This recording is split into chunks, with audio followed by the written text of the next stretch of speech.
very warm welcome to Pension Matters, the pension awareness program where we talk pension and teach you how to save into your retirement savings account that you've opened with your pension fund administrator. My name is Princess Rabi Ibrahim, and I'm so glad to have you join us. On today's episode of the program, we will continue our discussion on supervision of investment of pension funds, which we started last week. For details of this and more, stay with us as the program will be back shortly. Do you know there is a new pension scheme in Nigeria? It is mandatory, it is contributory, it is fully funded, based on individual retirement savings account. Under the supervision of the National Pensions Commission, the new pension scheme guarantees lifelong financial independence for every citizen of Nigeria in public or private employment. PENCOM says it's a new dawn. Call the National Pensions Commission now or log on to www.pencom.gov.ng for further details. PENCOM, your contribution counts. If you're just joining us, the program is Pension Matters on the network service of the Nigerian Television Authority, the NTA. It's now time for us to join Adanze to tell us what is trailing in the pension industry. Adanze, over to you.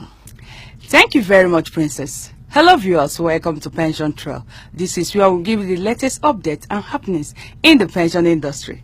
My name is Adanze Okorota. On our story today, Lagos releases bond certificate to retirees.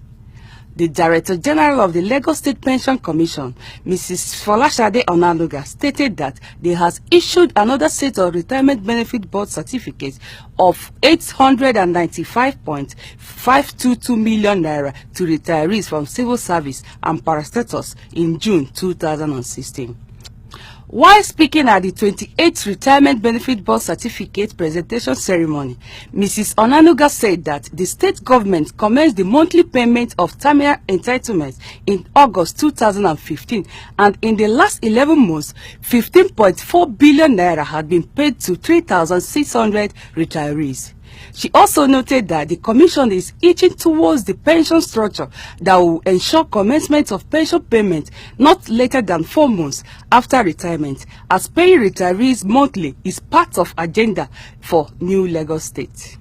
Secondly, PENCOM to collaborate with EFCC to fight defaulters. The National Pension Commission PENCOM said they have discovered a worrisome development where companies deduct pension contributions from the emoluments of their employees and fail to remain the same. Employees who are bold enough to blow the whistle on the unremittance of their contributions have been exposed to losing their jobs by their employers. The Commission viewed this as a financial crime and has approached the EFCC to prosecute employers that victimize the employees. And lastly, Gombe State to start payment of accumulated benefits. The governor of Gombe State, Ibrahim Hassan Dankwambo, has assured retirees in the state that the government will soon commence the payment of their accumulated gratuities. In his address, the state chairman of the Nigeria Labour Congress, NLC, Comrade Haruna Karama, called on the government to make the settlement of retirees in the state a topmost agenda. He also urged the government to direct immediate commencement of biometric data of all civil servants in the state and to put in place a mechanism for the monitoring of revenue, collection and enforcement. Well, viewers, this is the much we can take on Pension Trade today. Let's get back to Princess for more on pension matters. Thank you very much, Adanze, for that wonderful update on activities that took place in the pension industry this week. Viewers, the program is Pension Matters, and it's time for our Up Close segment. In our Up Close segment today, I still have Mr. Ehimeme Ohioma, the Head Investment Supervision Department of National Pension Commission. Like I did promise you last week, I have him again with me. Welcome to the program. Thank you very much. I did promise viewers last week I will bring you back, and I'm happy you are here. Last week we talked about the multi-structure fund, and then we talked about the activities or the regulatory guideline that the National Pension Commission was putting in place to make sure that funds are invested correctly, and then the returns that comes out of it goes both to into the account, RS account of the account holders. Today, we will continue the interview by finding out from you your view. We have this view. People are clamoring for the use of pension fund to provide infrastructure. So what is your view in this call for people to use pension fund for providing infrastructure in the country? Thank you very much. This is going to be my view as well as that of the National Pension Commission. In the year 2010, the National Pension Commission introduced infrastructure financing as an allowable asset class for pension funds. Great. And this is 6 years down the line, and we think we have not really started. The guidelines are there in the investment regulation issued by the Commission, but we've seen little activities. Now to your question, ideally, pension funds should invest in infrastructure. If we are not comfortable with that asset class, we wouldn't have put it in our investment regulation. But our view is that it should be done correctly. Pension funds for now cannot invest directly into infrastructure projects. Oh, really? But these projects could be financed through instruments. And that is where the Commission has said the pension funds should invest into. We have allowed for pension funds to be invested in infrastructure bonds as well as infrastructure funds. And we have allocated an asset allocation of 15% of the pension funds to be invested in infrastructure bonds, whilst 5% of the funds could be invested in infrastructure funds. And why do we say this? Infrastructure, we know the huge infrastructure deficits in our country, Nigeria. There's no power. The transportation needs are enormous. We don't have good rail systems. We don't have good roads. Why shouldn't we invest pension funds in infrastructure if this will be invested and it will improve our standard of living? Even added development of the country. Yes, and it also generates and sustains employment. Exactly. It promotes entrepreneurship. When there is enough power, people can, use their hands and their intellects to work for themselves as well as generate employment. So why shouldn't we encourage the pension funds to invest in infrastructure? What we're particular about is that they should be done correctly in line with the investment regulation issued by the Commission. And we've put in place very strong, tight regulations to ensure that these funds, when invested in infrastructure, they are safely invested and they generate good returns for contributors. So we just ensure that these funds are invested in infrastructure in the right way as stipulated in the investment regulation. What has been the response of people? For example, you just told me now that this investment class is to give room for people to come and invest in infrastructure bonds and so on and so forth. So are people coming forth to invest into this area, to tap from these resources that you have put down? Like I said earlier, the response has not been very encouraging because there's a lot of work that needs to be done for you to put those infrastructure assets into bankable conditions. Exactly. If the infrastructures are not put in a state that will make it attractive to investors to invest in them, nobody will invest in them. When you say attractive, what do you mean? Well, you've got to be sure about that there are not going to be issues. Let's use what happened in one of the states. There was a concession for a road project, and tolls were put in there so that when you pass through the roads, you pay, and they use those funds, the tolls, to expand, to continue work on, the people resisted it.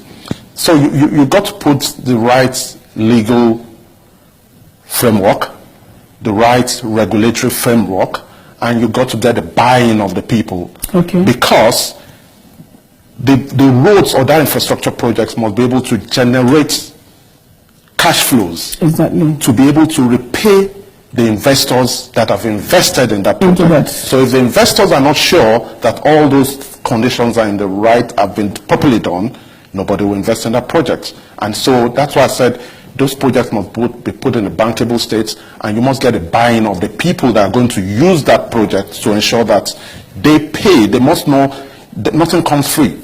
People have invested monies, and they must get their monies back. So yes, and so if you want to enjoy a good service, you've got to pay for it. Talking about making it attractive, Yeah. so that to make people buy into it, what is the National Pension Commission, especially your department, doing to make sure that they make this attractive to lure people to buy into this? Because if you have this and without people participating in it, then it is like not having anything. It will not yield the desired, interest which it was meant for. Well, it's not the duty of the commission alone. Okay. It's a multi-stakeholder issue. For every infrastructure project, the government owns all the right of ways. That is true. So you have the issues with the federal government, the state governments, the financial regulators. Yes. You also have the developers of those infrastructure. So everybody needs to sit down, identify who bears the risk in certain aspects. Is it in terms of construction? Is it in terms of the use of the facility? Is it in terms of the structuring of that product? So it's a collective thing, and we have been having stakeholder engagements with the governments, federal governments, with the state governments, and with all other financial regulators to just ensure that, each person that has responsibility for certain aspects of this, making this thing come just through. like crossing all the T's and crossing all the I's. That everybody is on the same board. Yes, I'm very happy to hear this. But anyway, plus or minus, the pleasure I have here is that pension fund can be used now to provide infrastructure, because it's a huge pool of funds that people must tap into to make sure that we develop our country. We'll take a short break now. When we come back, you give us more insight into this topic. Viewers, the program is Pension Matters, and I'm discussing with the head of Investment Supervision Department at the National Pension Commission. Don't go away. We'll be back shortly. Do you know there is a new pension scheme in Nigeria? It is mandatory, it is contributory, it is fully funded, based on individual retirement savings account. Under the supervision of the National Pensions Commission, the new pension scheme guarantees lifelong financial independence for every citizen of Nigeria in public or private employment. PENCOM says it's a new dawn. Call the National Pensions Commission now or log on to www.pencom.gov.ng for further details. PENCOM, your contribution counts. Welcome back. The program is Pension Matters. Mr. Himene, before the break, I was going to ask you that what do you do to make sure that you make this attractive? Because I'm sure there are people out there looking for money to finance one road project or one housing project or the other. So what do you think that need to be done? This is in form of advice, not you as the head of investment supervision, but personally, what do you think can be done to make sure this becomes attractive, to allow people to tap into this, to collect this pool of fund, invest it, and then develop our country? I think the major issue in terms of infrastructure in the country has got to do with the perceived risk. Yes. So what will make it attractive is, one, for the government to de-risk some of those projects, and you could de-risk them by putting in place guarantees to the investors. So give them some assurance that if they invest in these projects, there won't be a reversal of policies. Okay. So credit enhancements for the instruments in forms of guarantees, whether partial or full. There has to be policy consistency I agree with you. We saw what happened in Lagos State, where the project was concessioned and the concession was cancelled. This doesn't give confidence to institutional investors. And I think those are the major issues in terms of investing in infrastructure. And until these things are put in place, investors will be a little bit far off. The investors, who do they go to? Is it the pension fund administrator or the custodian, or they come to the National Pension Commission to negotiate? The way the regulations are crafted, you don't need to come to the National Pension Commission. Okay. What we always advise is, if you have an infrastructure project you want to finance, you go to the Commission's website, look at the investment regulation, get a financial advisor to structure how that project is going to be financed. So it's going to put in place a financial structure, whether it's going to be a certain percentage of equity, certain percentage of debt. Exactly. And they're going to advise. And once you get that in place, what the regulation says is, for any instrument that the pension funds are going to invest in, you must ensure that that instrument is approved by the Securities and Exchange Commission. Okay, so yes, so if it's a bond, you have to get all the necessary approvals from the Securities and Exchange Commission. You must ensure that that bond is also listed on a SEC-approved trading platform, so that it's easily tradable by the people. But don't you think their guidelines are very strict? They're not very strict. We've got to ensure, we've got to also understand that the pension system in Nigeria, one, it is mandatory. You're forcing people to save for retirement. So you must ensure that there is very strict regulatory cover to protect those funds. And we've got to understand our major objectives in terms of pension fund investments is safety. Safety, safety, safety, safety. Safety all the way. We don't want people in their old ages to be stranded. Exactly. You want to save to an old age where you are no longer working. So we must ensure that that process, from the point you contributed to the point where you're no longer working, that you have enough funds to take care of your old age. So we must ensure that these funds are safely invested and generate, above inflation returns. Actually, I know that National Pension Commission, you guys have zero tolerance towards people who are not playing by the rule, and you want to make sure that every contribution counts. And I'm happy with what you just said now, that it's not good to allow these people to retire and then continue suffering, just like we had it in the defined benefit scheme. Now that brings me to the next question, which is, when is the Commission releasing the guideline for pension fund to be used for mortgage? Thank you very much. It's long overdue. People have been waiting for this for a very long time. Yes. Any good thing, if you want a good result, you've got to ensure that that good thing is properly done.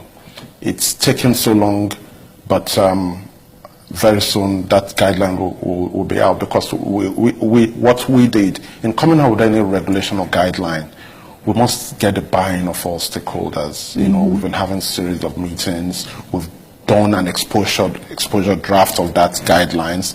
We got feedback from various stakeholders. We've gone back now to review those feedback comments. We know we don't have superior knowledge, so we always are receptive to the views of other people.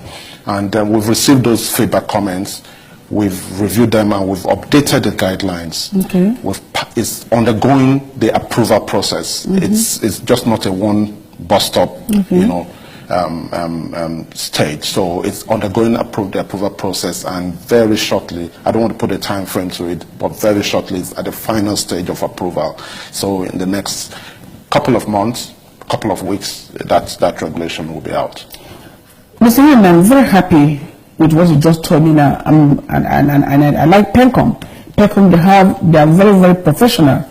Before they bring any guideline or regulation out, they throw it open to the stakeholders to make their input They don't behave like other parastatals that stamp it on the as an authority to everybody that you must do this or do that just the way you have said it. But in the case of PENCOM, you always throw it out to get people's view. You judge with people before you take any decision. So I'm going to say thumbs up to PENCOM for that beautiful idea. Viewers, the program is Pension Matters, and I've been discussing with the head investment supervision department at the National Pension Commission, PENCOM. It's time now for us to join Mr. Patrick on pension education. Mr. Patrick, take it away. Thank you very much, Princess. Hello, viewers. Welcome to this week's pension education segment. My name is Igbo Patrick. Last week, we have been taking a look at the various team players within the pension contributory scheme. Today, we shall be taking a look at the third team player, the National Pension Commission. Section 17 of the Pension Reform Act 2014 says that there shall be established a National Pension Commission to be known as the Commission under the section.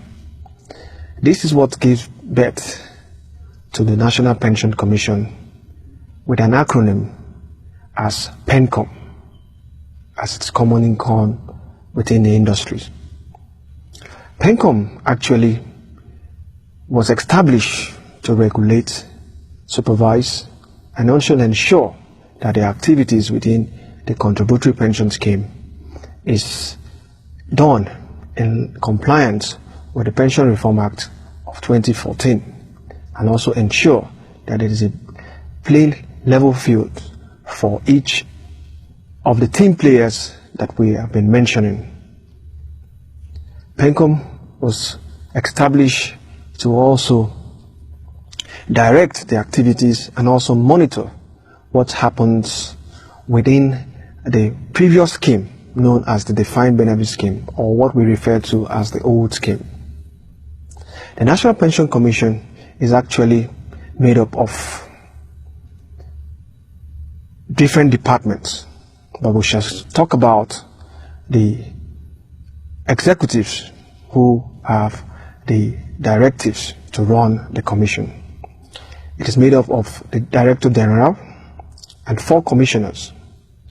The 4 commissioners are the Commissioner for Finance, the Commissioner for Administration, the Commissioner for Technical, and we also have the Commissioner who is in charge of the Inspectorate Unit. The Pension Commission is broad, so we will be looking at it in more dimensions as we speak about it more next week. Thank you very much. Bye for now. Thank you, Mr. Patrick, for that pension education. Mr. Patrick, I must tell you, our viewers are very happy with what you teach them on pension education, judging from the text messages and emails we receive from them. On that note, we've come to the end of the program for today. That's our package of pension matters for this week. We do hope you enjoyed all our offerings and hoping that you will tune in, same time, same station for another exciting episode of Pension Matters. Just to inform you that Pension Matters now have a repeat broadcast on NTA International 4 p.m. every Sunday. For your comments, questions and contributions, you can like our Facebook page, reach us on our Twitter handle, and then text on the numbers all displayed on your TV screen right now. Until next week when I call your way again, I remain yours, Princess Rabi Ibrahim, and I urge you to enjoy your weekend. God bless you.